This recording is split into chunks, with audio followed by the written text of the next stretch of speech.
Actually, yung pinaka na-appreciate ko yung Salveo since I've been taking it for 2 years now. When I had my liposuction done 2 weeks ago, I was immediately back to work after 3 days, which is not a regular thing. Like, liposuction is actually a major surgery.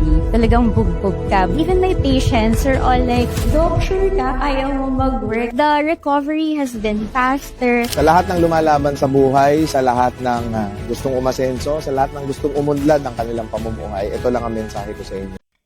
Lahat ng mga yan ay konektado sa kasalukuyang estado ng ating physical na katawan. So, ang suggestion ko sa inyo mga boss, unahin natin lagi ang sarili natin. Dapat mag-invest tayo dito. Uminom tayo ng mga produkto na nakakatulong sa kalusugan natin. Investment natin ito, hindi lang sa kalusugan natin, kung hindi apektado nito, pati ang financial na buhay natin. Kaya ano pang inaantay mo? Choose Salveo.